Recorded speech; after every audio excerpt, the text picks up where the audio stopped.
So again, welcome to our latest installment of Rebels with a Heart. We're thrilled to have you here, especially our esteemed guests today. And the topic we'll be talking about is artificial intelligence and how it is taking the world by storm in terms of how it affects people, businesses, leadership, our post-child relationships, and more. And the guests we have today, I know you will be very impressed with their thoughts and their backgrounds and their views on this topic and the way that we'll go in the conversation. So starting at the top of the screen here, Angela, welcome. If you wouldn't mind, please share with our audience a bit about who you are and anything else you'd like to go right off the top. Yeah, good morning, good afternoon, everyone. Thanks again for having me. Angela Cheng-Cimini, I'm currently leading HR for Harvard Business Publishing, home of Harvard Business Review. A 30-year HR veteran. I think you'll learn Spencer and I both have varied experiences across a lot of different sectors. So we should have kind of a cool lens to talk about AI, lots of applications. I'm happily married for 30 years, 2 pandemic dogs and 2 adult children, one of whom was recently married. So life is moving on full speed across all dimensions. I'm really happy to be here. Thanks. Beautiful. Thanks for joining us, Angela. And going to you, Alex. Yeah, thank you. Thanks again also for having me. So I'm Alex Seiler, I'm Chief People Officer. I'm leading people, workplace experience, and internal communications for a firm called GHJ. We're a 240-person accounting advisory firm. And also acts as an advisor to 3 startups, including one, Kindred Minds, that Angela and I are both advisors to. I am born and raised in Hong Kong, but my mother is British. My father is Swiss. I've been in the US for almost 20 years.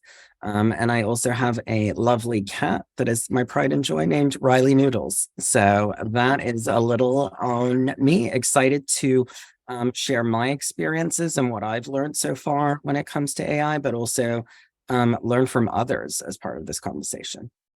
Awesome. Thanks, Alex, for joining us. And going to you, Spencer. Welcome. Sure. Well, glad to be here. Spencer Ray, as was mentioned earlier, I have been in a variety of industries. I've always kind of considered myself the atypical HR professional. I have some operations experience and background that maybe isn't super common. And I love to leverage that. And in fact, one thing I love to do, as much as I love the core of HR, what I really love is that good to great sort of approach. So things like succession planning and strategic talent planning and leadership development and things that beyond just turning on the lights and sweeping up the floors. I love to do those things that take a company from good to great. Just recently joined the healthcare industry. Prior to that was in retail nonprofit retail thrift. And then prior to that was in the electric utility arena. So love the various experience that I have and excited to chat more about this topic. Amazing. Thanks for being here. And again, for the audience, I'm Derek Lundsten. I'm President and Chief Culture Officer of LifeGuides, which is a technology platform that connects people who have been through a life experience with those going through it for the purpose of shared compassion, empathy, and resourcefulness.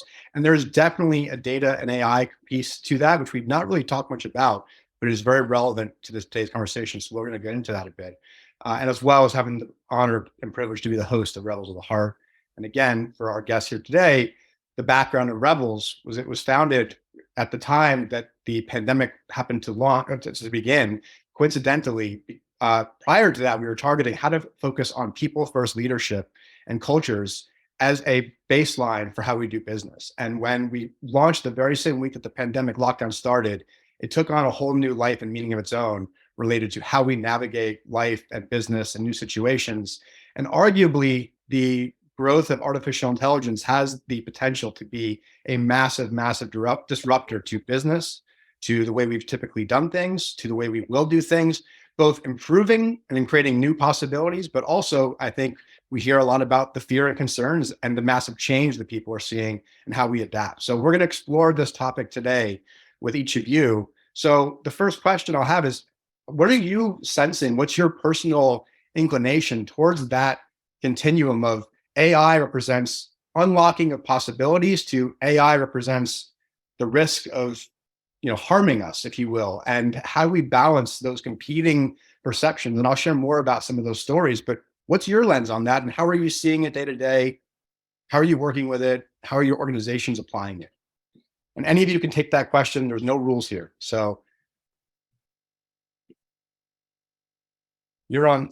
I'll jump in. There you go. So there's actually something I read recently from somebody named Joey Price, who's the CEO of Jumpstart HR, that really resonated with me, because he said there are three things that he thinks about when it comes to AI. And one of them was, will this take my job or will it improve it? Right.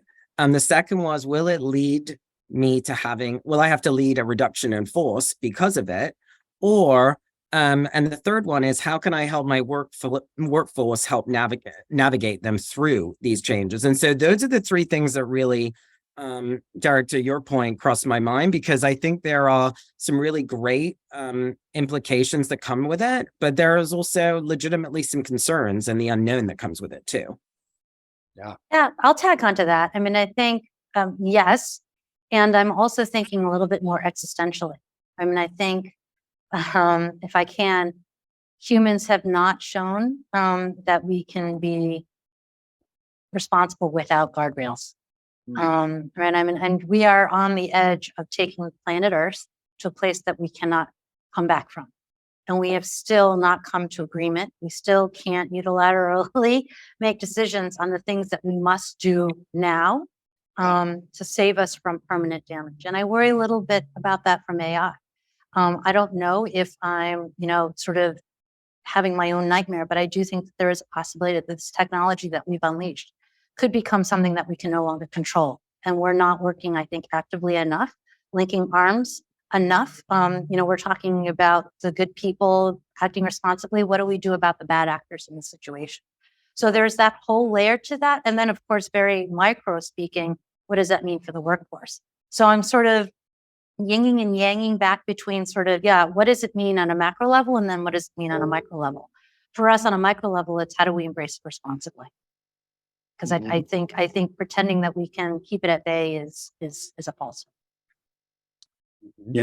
Derek, just a quick thought on that too. I appreciate what the other panelists have shared, and I completely agree. I think, frankly, it can be everything. It can be everything you just described all at once. It can be incredibly enabling and life altering for many of us. It can be incredibly damaging, both on a micro level, as was discussed, and also harming businesses and industries and things like that. But I look at it, I don't know, it's like the Industrial Revolution. Yeah, probably a lot of the same fears and worries, although there weren't mechanisms and forums like this to discuss them, surely. But I think it depends on how we react to it, how we respond to it, how we channel it, and do we do it in a responsible way that takes more advantage of the positive benefits and mitigates the potential negative ones. Well, let's talk about that for a second, because I agree with everything each of you has said, right? And about the Industrial Revolution specifically, right? I mean, that happened at a time where information traveled in a linear fashion, from person to person to person, one by one. Fundamentally, what we live in is now, I mean, even just the fact we're having this conversation around the world through video on a platform, we're tapping into the collective intelligence of people, collective communication of people, collective potentialities, fears, expertise, challenges, all at the same time. That's what the internet has allowed, right? And so the speed by which information flows and the speed by which all this takes place is, I mean, I'm not going to quantify it accurately, but arguably it's 1,000x more than what it would have been at that time 200 years ago, right? So, I mean, the fact that we can literally within seconds process the entire world's thoughts, right? And essentially communicate that through a tech platform is what we're talking about, right? That it really is harnessing, back to your idea of kindred minds. I don't know about that business. I'd like to learn more about it, but tapping into the collective consciousness, that's really where we are. And so technologically, we're stepping into a new possibility. And there's all sorts, I mean, we can map the genome, we can create solutions for things that we could never imagine it would have taken us hundreds of years, can now be done in days or a week, right? And so the idea of curing disease, of building new sustainable communities, of doing all these amazing things are out there. And at the same time, we are fundamentally mammals who have been conditioned to live and process emotions and thoughts and relationships in a linear fashion. And now we're being asked to step through this, for lack of a better term, a portal into an unknown, right? So, I mean, I think it's pretty fascinating. And I think we're going to see a massive point of tension between what I'll call humanists and technologists, and how do we blend that, right? So anyway, that's my personal rant on this. I don't know if that helps ground anything, but there's a lot to that, especially because we're in a business that we'll talk more about that. But anyway, I'll pause. And what pops for you as we're talking about that, as you hear that, and you process your own lives? Well, I mean, I love that, Derek, when you sort of articulate the humanist and the technologist. I mean, I think like everything else that we're seeing, everything seems to be so polarized. And I think where the magic can happen is how do we bring those two camps together and think about how do we deploy this technology in a way that it blends the both so that we can amplify the power of both. And we have not yet found a safe place where we can have that conversation and acknowledge that we're coming from someplace else, but that we should and can build a bridge where we at least get closer, if not insist that you have to come to one side or another. Yeah. And just to build off of that point, I feel like a lot of the conversations I'm seeing around this it's one or the other, right? Versus the and. And I feel like it really is a combination of how can we benefit from automation, but also make sure that we still provide thought leadership, right? And I think that's kind of getting lost in certain conversations that I've been part of, and I think can be, because then we kind of are missing the mark essentially at some point. Yeah. The other thought, Derek, along those lines, to your question too, is I think it becomes really imperative that we seek out accurate sources of information.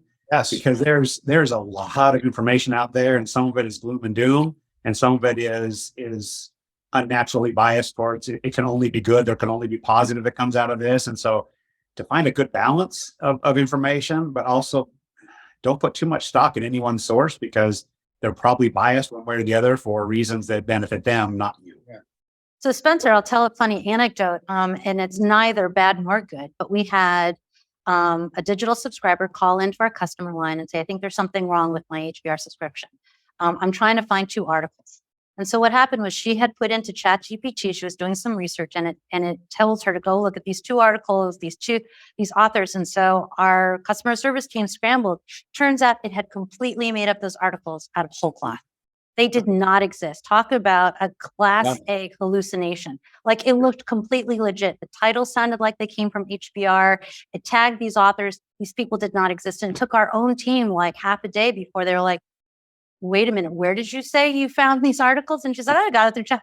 They don't exist. So the level of speed, right, to your point, Derek, about information, but also misinformation is frightening. Well, I think what you raise even is a question back to, I mean, I know you have a background in media as well as you, Spencer, Alex, and we have now a real question about digital copyrights and ownership and creation. I mean, like, we're funneling literally through everything. I mean, that's what ChatGPT is doing. It's processing all, for lack of a better term, working knowledge, right? Without any lack of account of whose IP is it, whose creation archetype is it. I mean, this raises a whole other question around kind of like digital assets and what that means. I mean, that's a whole nother area where we're going to go into. Back to creation of jobs, right? That's a whole career path that now could be emerging from that.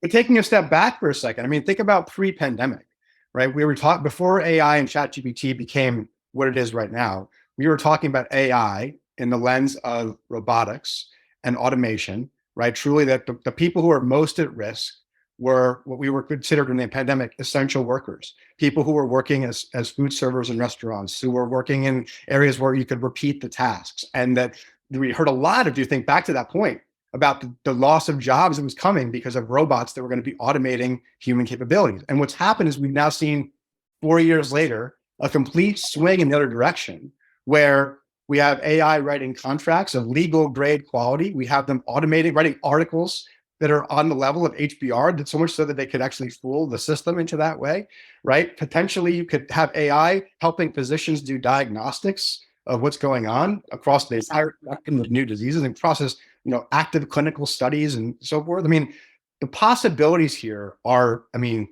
almost unfathomable, right? I mean, like, everyone in essence is in some level at risk of being, quote unquote, replaced from a skills perspective. So then it comes back to is what makes us uniquely human, right? What are the skills and the attributes and the things we need to cultivate in order, to your point, Angela, to work within these new rules, to build them, to write them, to, anyway, you got me really activated on this topic today. So, well, I mean, I think, when we were working off the abacus, and then, fast forward, we went to the calculator, we thought that there was going to be, and what we found is that it freed us up to go do other things that at the time we didn't know we could do. Right. So in some ways, I think AI could do that for us as well, right? It is absolutely going to replace some jobs, but what it hopefully means is that it's going to free us up to do a higher level of thinking with more fidelity, with more accuracy, with more compassion and empathy than AI can do today. So, I think, Spencer, I really appreciate your sense of optimism for all this. And I think that is what makes us uniquely human, is that we, it's not like goldfish on Ted Lasso who forget what happened 10 seconds ago, right? We actually can remember and learn and then find the good things to hope for in the future. I would also, Oh, go ahead.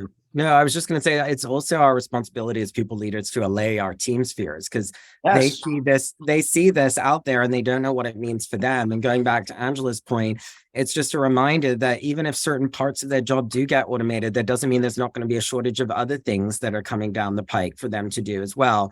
But sometimes seeing is believing, right? It's proof of concept, right? So that's hard until you're actually in that place. But so there's got to be that ongoing dialogue and communication so that you take the fear out of it as well. So what I think is interesting about that, and Derek, you summed this up well a moment ago, where pre-pandemic, the concern was, what about all those, quote, blue collar workers who are going to lose their jobs? Yeah. Where through COVID and now how this is just taking quantum leaps in the last, say, 4 years or so, now the same people who are worried about their friends, their blue collar friends' jobs, are now worried about their own jobs. Right. So now it's you have doctors, you have engineers, you have lawyers, you have other say white collar roles that now they are seen in jeopardy, and it become very real across the board. Where before it seemed like, well, if I'm not in those industries, then I'm, quote, safe. Where now it's become very real for everybody. Hey, we all need to adapt. We all need to evolve. We all need to get a little bit better at what we do and push towards that higher end of what we can offer to the business world, or we're going to be obsolete, just like we thought other people's jobs were going to be.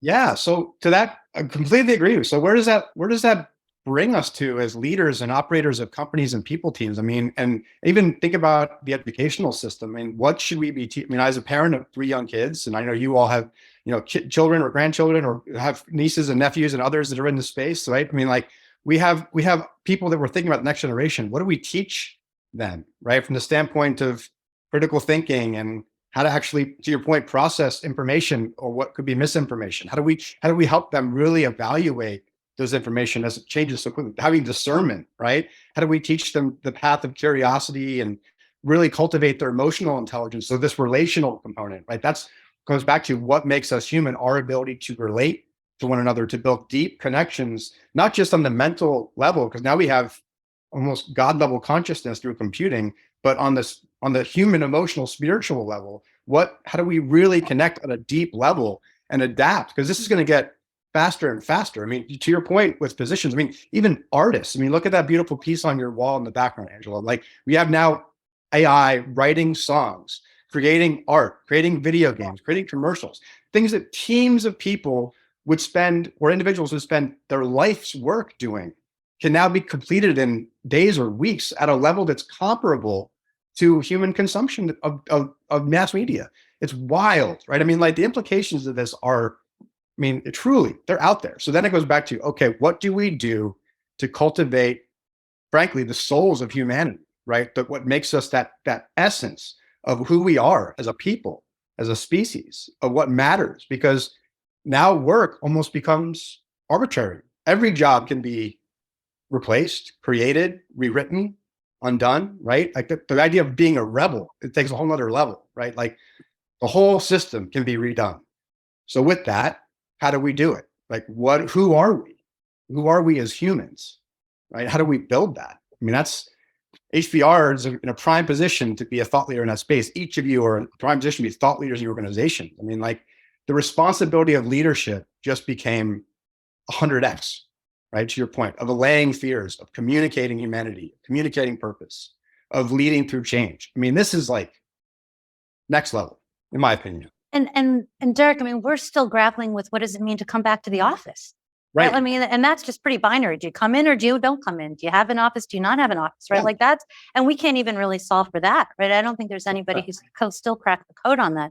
My husband just shared an article. I think it was Fortune that shared that, top business executives are trying to get people back into the workforce, back into the office. And I think that time has passed. I think employees have already spoken around how they feel about that. And The Department of Labor says that we've lost 3.5 hours of productivity in the US every week. And I'm like, well, frankly, the typical US worker spends more time in the office than any other country.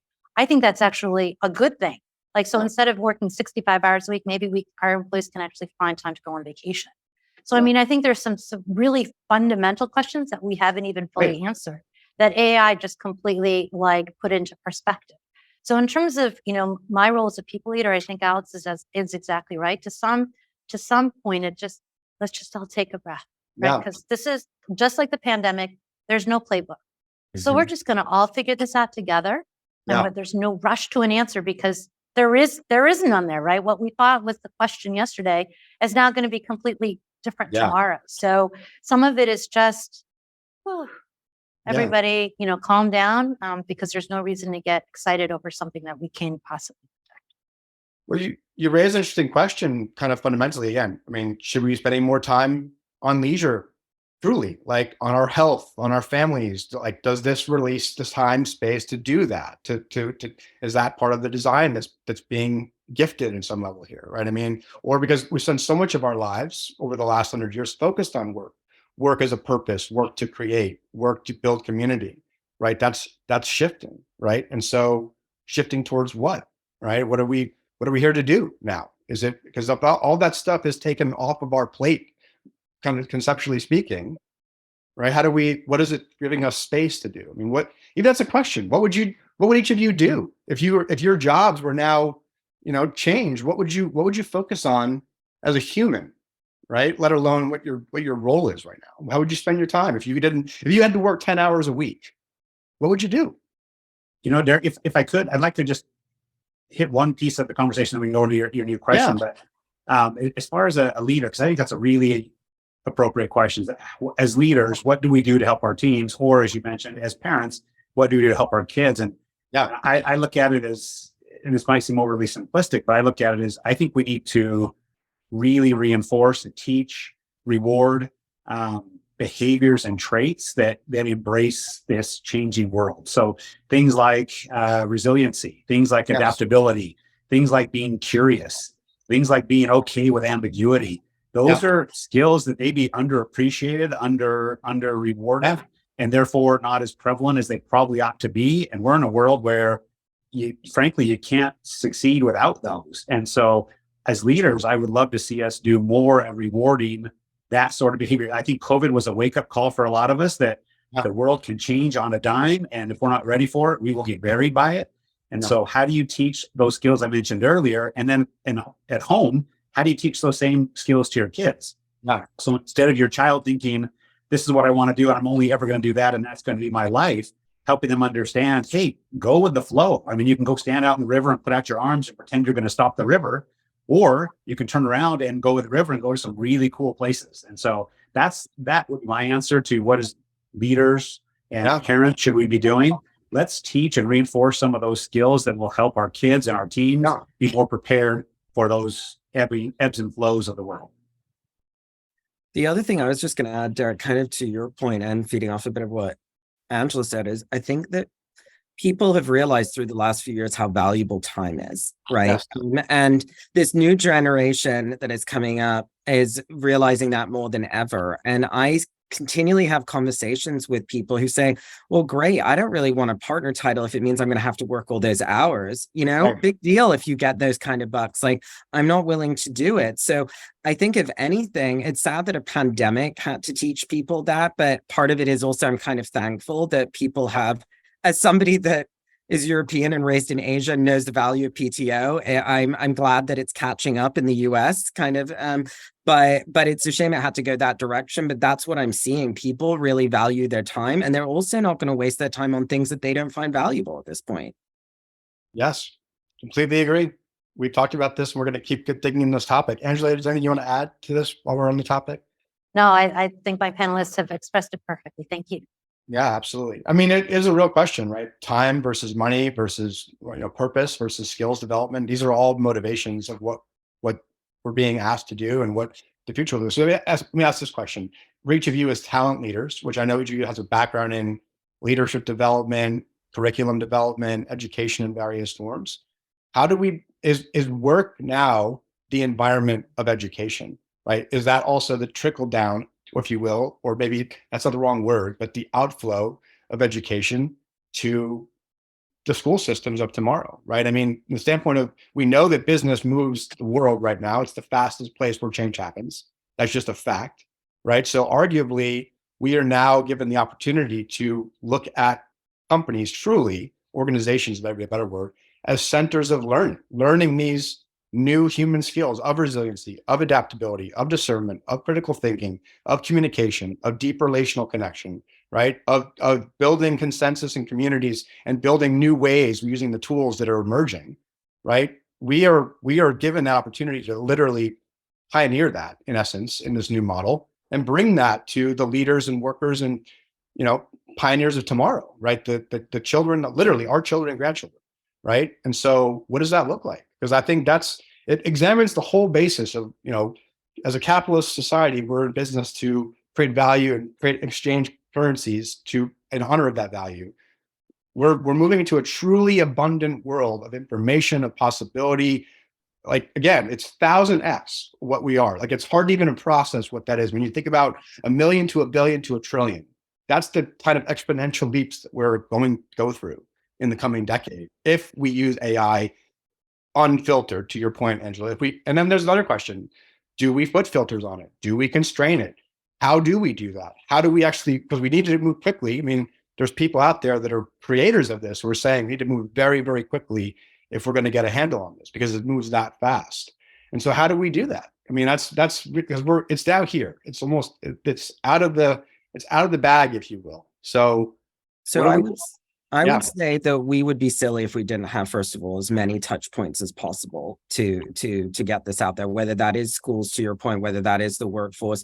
But going to your secondary point is we have to, and I think Angela touched on this earlier, you've got to do it in a safe way, that is in a safe, protective, ethical way too, right? And I don't necessarily have the best answer on what that necessarily looks like. But I think that really is the approach. I mean, I will tell you on this topic what keeps me up at night, and we've all worked at a variety of different industries, but I think it's very important. Angela used a good example with HBR before, to understand your business. And a couple months ago, PwC, the chief people officer at PwC, said that they were training their entire workforce on ChatGPT. So that immediately put me on notice. We're like, okay, the first reaction in my mind was, well, we actually go after some of the same clients potentially. So there's going to be an expectation that our employees at some point are going to be digitally upskilled in this way, right? So I need to think about that. What is my plan? And what Angela and I were saying earlier is, I got to take a beat. I'm not going to figure this out overnight, but I got to start building my plan with my team. The other thing is, I have a people enablement team who's focused on learning, development, performance. They're not specialists in this. That's not their background, right? Their background is developing, training, and knowledge and around that, but their background isn't in AI. So there's a lot of complexities here around skilling as a whole as well. And that's where I see the challenge as well. Yeah. Well, let's play with another practical sense, right? Even on back, putting this into a real life example, right? So I have an acquaintance friend who's the CEO of a very large retail manufacturing business in the Midwest, right? Multi-billion-dollar market cap, $1 billion in revenue, big company. And he's taken the firm position that he's going to not implement AI in his company, period, because he believes that will be detrimental to the workers that are in his factories and his manufacturing facilities, that they don't have the skills necessarily to keep up, and it'll be disruptive to the income and the potential of their families, right? He's got a moral perspective that that's the right thing to do. I don't know if it is or not. That's one side. At the same time, last week, we have Apple releasing their newest device where we're seeing the future of what augmented reality will look like, where not only we have AI, but now in our field of vision, we're gonna be able to access our computer in thin air, accessing information, analyzing data, interacting with our smart devices in our home, communicating. Potentially we could have Zoom in our vision field, right? Walking around the streets, tapping into our computer networks. For $3,500. Well, right? today it's $3,500, but 2 years from now, theoretically, it could be $300. Well, okay, but $300, right? I mean, I think you bring up an interesting point there, right? Like that that those who have privilege and access will continue to have privilege and access. Right. And I think one of the really noble ways we can use AI is democratizing access, right? I mean, there's graver and graver concern that people who are interested in the pursuit of truth have to pay for it. You have to get behind the paywall at the New York Times. You have to get behind the paywall at HBR to get access to the really good stuff. And those are the people who are at most at risk to misinformation. And so I would love to see that one of the things of AI is that we find it to be a place that actually vets the good stuff and that we make it available to as many people as possible. I mean, if only those who can afford $3,500 or $300, Apple, whatever they're calling it, I don't even know what the new toy is called, right? But we're just further dividing the organization when actually this might be an opportunity for us to bring people closer together. Yeah. So my thoughts on this, Derek, I look at the industries that I've been in and you see so many parallels, and I'm not saying they're exactly the same as AI, but they're very interesting. So you look at, for example, thrift retail. There's a lot of people saying years ago that the brick and mortar retail was going away and it would no longer have any sway or power. People were going to go entirely online. Yeah, that was vastly overstated. Absolutely. When you look at, for example, the nuclear industry, and there was a time when everyone said this is only going to cause problems or it's going to be the meltdown of the earth. And now you look at the Palo Verde nuclear generating station here in Arizona that provides power for a good chunk of the Southwest and all the good that it does. And so, and then I look at even phones. I love the comment a moment ago about the people having access to things based on their economic status. And the same thing is true with cell phones.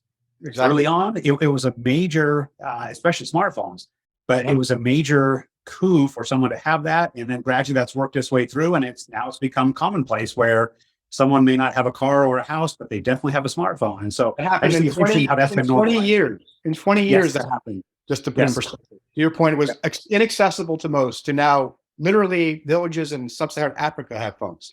Correct. Keep going, Spencer.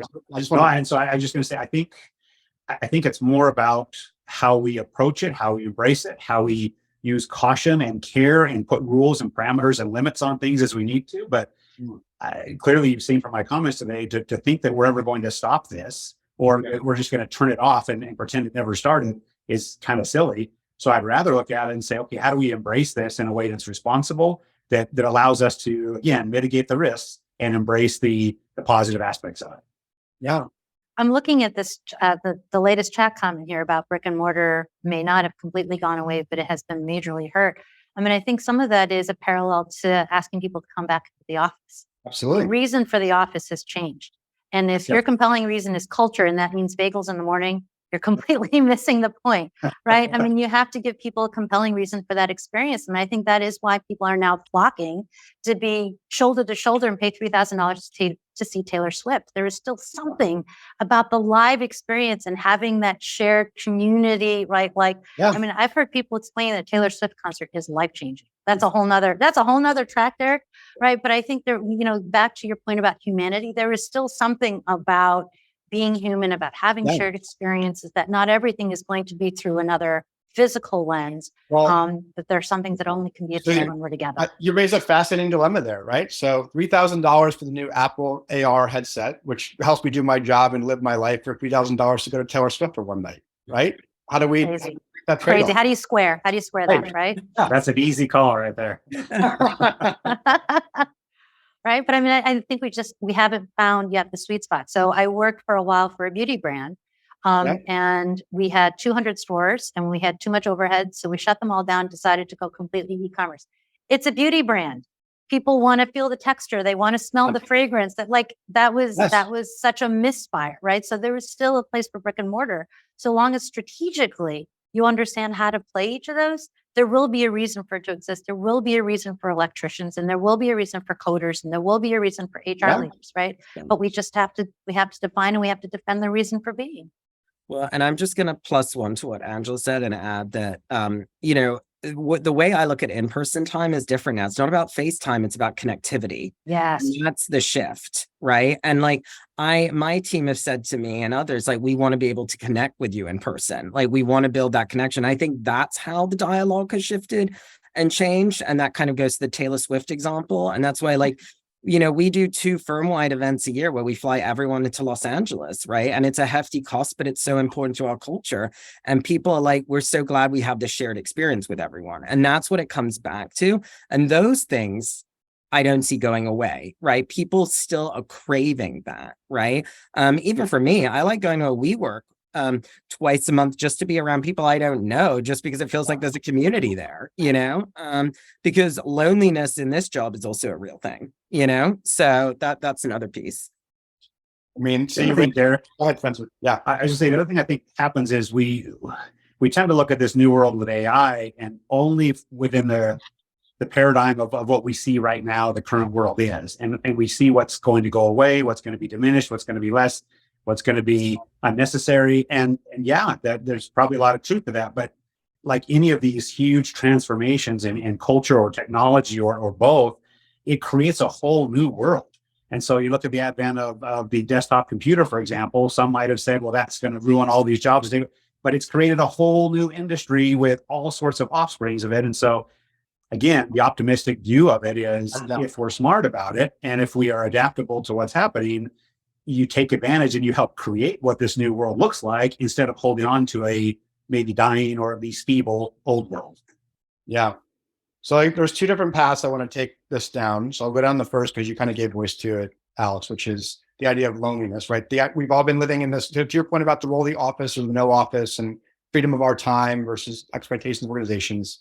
Where we have the freedom and autonomy to work wherever, whenever, and yet we're literally physically disconnected from so many other people outside of our immediate family or those who are close in proximity to where we live, right? And so in that kind of lens, I mean, what does that do? I mean, look at this generation right now. We hear about teenagers having sky-high levels of depression, anxiety, and perceived loneliness because of that. They are, in fact, the ones who are most inclined to shop online because they've been doing that since they were able to shop using their phones. They're not going to brick and mortar. They're very comfortable doing that. And so here you are looking at this paradox that they are embracing the behaviors of this quote unquote future. And yet they are expressing the shadow of that, which is they're disconnected, they're lonely, they're insecure, they don't have networks, they don't have deep friendships, and they're living in this almost false digital world, that they might even call it, of what's real, right? And so that's one side of that. So how do we, I mean, again, back to our community, how do we address that, right? And how do we do that? Because that's ultimately the people who work in our companies, if they have children, they're dealing with that dynamic right now. And that's back to the idea of, navigating life together. That's part of what we're doing. How do you deal with that? So that's one topic I'd love to explore. So what are your thoughts on kind of that theme? I know it's kind of a black hole, but go where you'd like to. I can tell you something that we've seen that we pivoted on a business front as a result of it. Like we went where the talent was over the pandemic and now we're in 27 states. But what started happening is we started seeing people resigning, and it was in the states where we had onesie, twosie employees where there was lack of engagement, and they were tending to resign for personal reasons with no real information right behind that. And so we were like, this was the right call at the time, but now we're focusing on more of a market hubs approach where we're doubling down in certain states where we've got critical mass to build more community engagement as well. In those, not to have an office space, not to have brick or mortar, but to actually, like, if we have a town hall, they could meet together in a co-working space or whatever, or they could go for a lunch if they wanted to. Because you're right, I do fear that people are hiding behind computers and things, and we don't. And it's not because we need to know all their business, but we want to know people are okay, right? On a going back to the humanistic level as well. So that's something that we've looked at, Derek, because it did start getting, when you start seeing people resigning and they're not telling you any reason why, that's what starts worrying me, like literally disappearing and with very little notice, right? Whereas, and we take for granted in the past, you might have seen them in an office or seen something like that. You don't have those luxuries necessarily these days. Mm-hmm. Yeah, I mean, I think a little bit to that is, providing those rich experiences. So I'll tell you, when my daughter went off to college, it is already a pretty disorienting experience, but even more so for her generation, because they had never found themselves in a social situation where they literally had to walk up to somebody they didn't know and introduce themselves, like live in real person. It was always through, some other medium. And now they found themselves in person, and then the pandemic hit, and then they all went back to Zoom. I mean, it was this really weird thing where they were just learning to be socially, physically part of a community. And then they reverted back to, well, now we're just all going to talk to each other through a phone, through a Zoom. So I think part of our obligation, if we're really interested in building a community, is providing those experiences, whether that's through learning, whether that's through work, or whether it's just purely social interaction. We're going through some belt tightening, and one of the things I've fought to preserve is our weekly lunch, because it is a very communal experience. So it's not going to be as fancy as it once was. It might just be sheet pizza, but the activity of half an hour, everybody walking to the cafeteria together and talking and eating and communing with other people is a piece of our culture that we think is really important to protect. And it did indeed survive the budget exercise because we all recognized that it was intrinsically really valuable. Derek, the experience I had last week with some volunteer work I do here locally with some youth groups. We spent a week up in the mountains with a bunch of teenagers, and we intentionally had asked them that they not bring personal devices, cell phones, especially because we wanted them to focus on the personal experience and the nature experience and all those things. And we were headed to one of the activities. The very first afternoon we were there, and I heard two of these girls talking to each other. And one said to the other, "Oh, I just thought I had my phone ring. I had a phantom ring," thinking my leg was vibrating because my phone was in my pocket, and it really wasn't. And I thought, how fascinating that we've become so accustomed to technology and communicating and engaging with each other only in that way. And then to watch these youth for the rest of the week away from technology, be able to really kind of commune with each other, with nature, and have an amazing experience. It tells me it's there. They can do it. We just don't expect it of them. And therefore they gradually lose those skills, or maybe don't develop those skills, and then struggle in the workplace. So I'm a big fan of let's keep business real, but let's evolve with the times. But there's no reason you can't make things personal and meaningful outside of behind a computer screen. Completely agree. So, okay, this is another, I'm going to ask a provocative question here. Not that I've already been sharing lots of different ideas today. I've been really getting going today. I don't talk as much usually in these sessions. I usually ask a lot. The topic has got me going. Is the idea, back to the idea of species, as a species of people, right? And how we've evolved.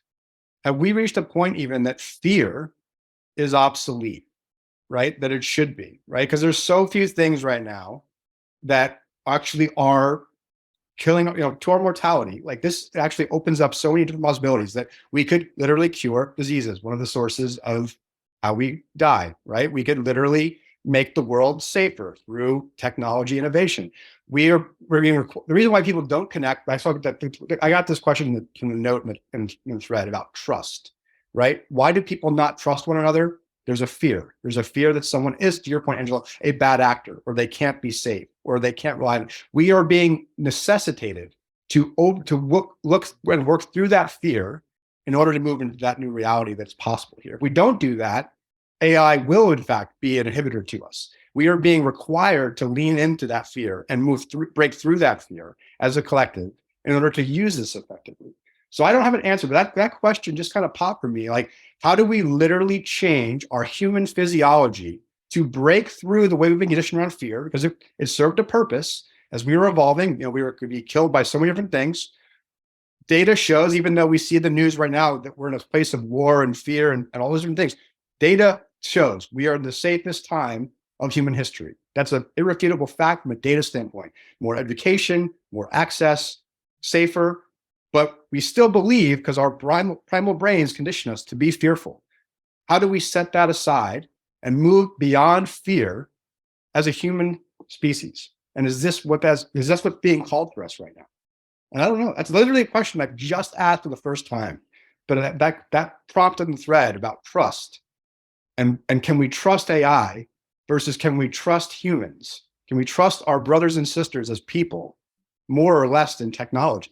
And I don't know the answer, but it seems like that's a really fundamental question. That's so interesting, because just the other night over dinner, I was sharing with my family. I remember thinking back to the pandemic, and remember when people were hoarding toilet paper? Yes. Yeah. And I remember this guy bragging to me how he went into his local Target and he got his, 1 pack per customer. He went in, bought a pack, put it in his cart, and then went back in and bought another pack and went to another register. I'm like, dude, it's toilet paper. Like you can literally live without this. And by the way, there are alternatives to toilet paper. What if that was Showers. like, You can what shower. if that was eggs or milk or something that you needed to subsist? Like what, like that was Right. already a lens into what the worst of humanity could look like in the worst of times, right? He was hoarding toilet paper. And as opposed to saying, you know what, I've got enough for me, I'm going to leave the rest for my fellow man. So Mhm. there is a kind of fear, but I think what it's encouraging is a lot of selfish behavior. It's a lot of feeding the ego. And Yeah. I wish we could find a way to flip the switch to say selfishness is okay if it's sort of like, how do I save everybody? Right. Like, and again, I think there was a way that we can use this technology for good. But if I were to place the odds, I'm a little bit more dour in the outlook. And I think your point about not enough of us are fearful. I think there's too much arrogance in the world. I think there's a reason why we're wired to have fear, right? So that we run away from the things that harm us, or we find ways to protect us. We Yeah. find ways to protect our families and our friends, because there are real scary things. And this arrogance is disarmament. It's Mhm. disarming because I don't think we're solving for the right problems sometimes. I would add, I mean, look, I personally, Dara, I think you're getting the best out of all of us today, all the most real. I mean, I've dealt with my own mental health issues in my career, and fear played a big part of it, right? And at my worst, I felt like I had a high level of insecurity, strong imposter syndrome, because I wasn't doing it a certain way that other people expected it to do versus my way. But in my most confident self, I look like a completely different person, right? And I guess part of that is the challenge why I don't see fear being obsolete, because there's going to be days when I'm going to feel that best of the best. Hopefully not arrogant, Angela, more on the confident side. But there's going to be days where I'm going to revert back into more fearful form, right? And so I'm just very honest with myself about that, right? It's kind of a most days versus every days kind of approach to things too. Yeah. So Alex, I'm so glad you brought that up. I was thinking the same thing as Derek talked about, maybe fear of going away.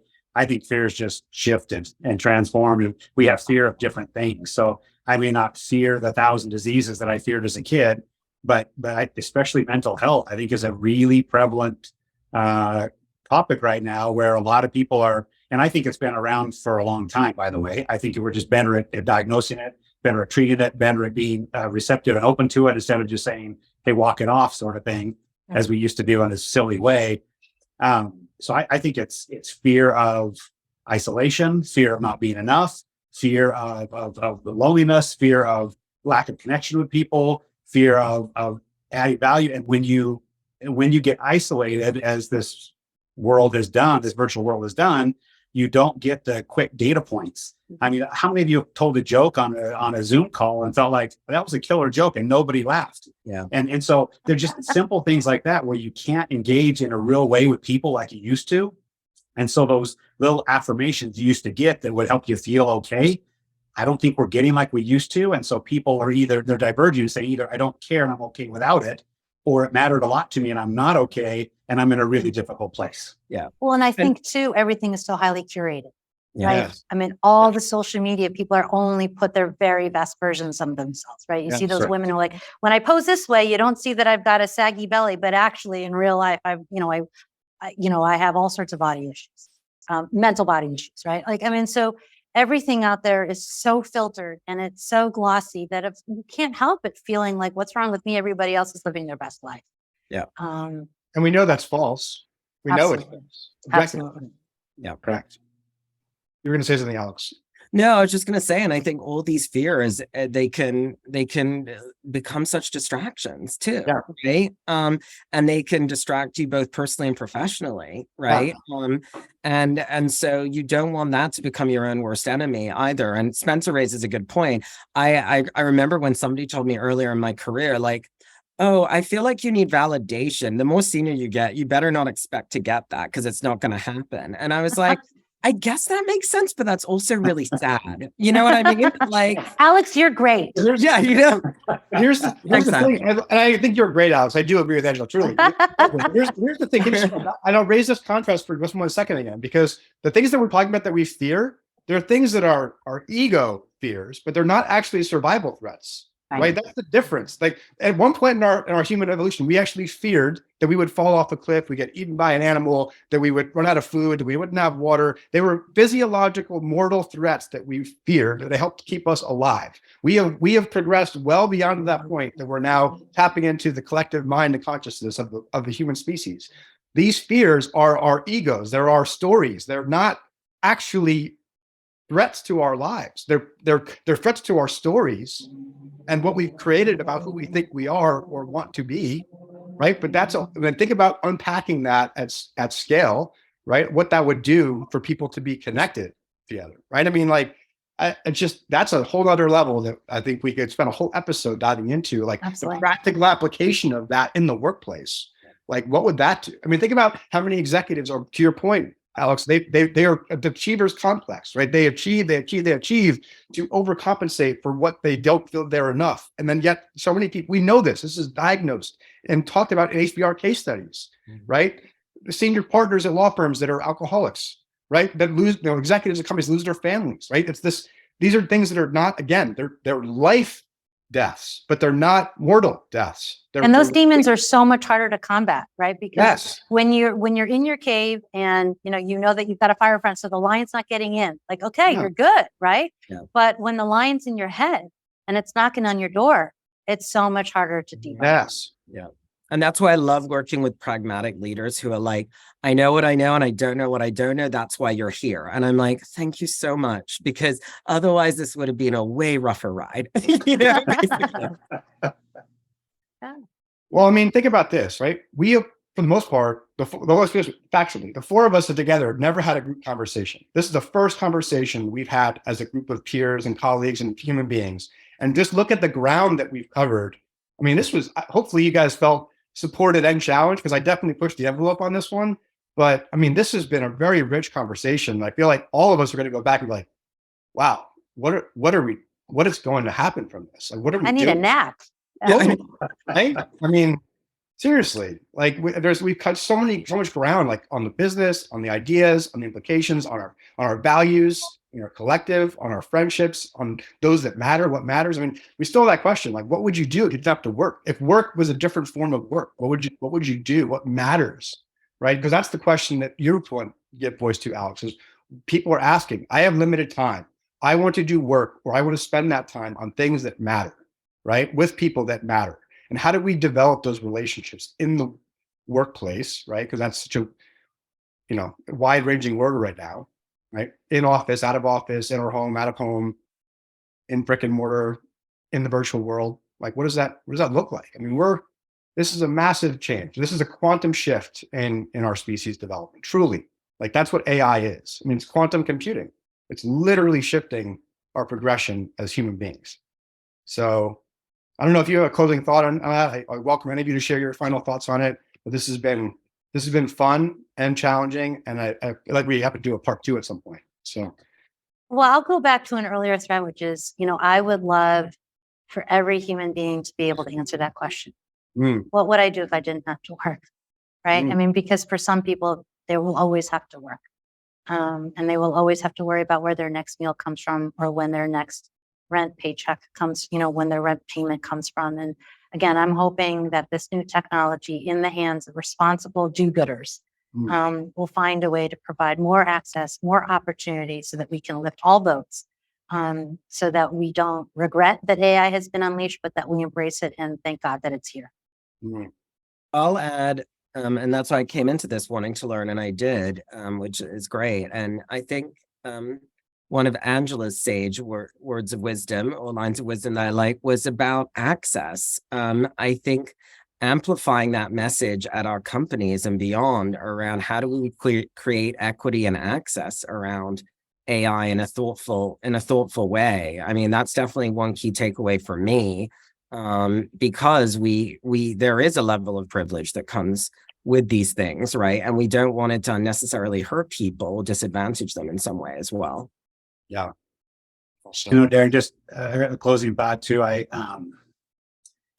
Whether we like to believe it or not, most of us will not be in the trenches pushing AI forward. That's just not the nature of our jobs. Most of us have a role that we either can prepare for or not be prepared for what's coming, what's being driven by others or other forces. And so I look at it as, well, we can spend a lot of time worrying about what we have no control over, or we can spend a lot of time and effort and energy focused on what we can do something about. And that is ask ourselves those questions. Am I, as I mentioned earlier, some key skills and attributes and traits, am I open to change? Am I curious? Do I like to learn? Do I push myself out of my comfort zone? Am I okay to not know all the answers all the time? Is ambiguity something I can at least be semi-comfortable in?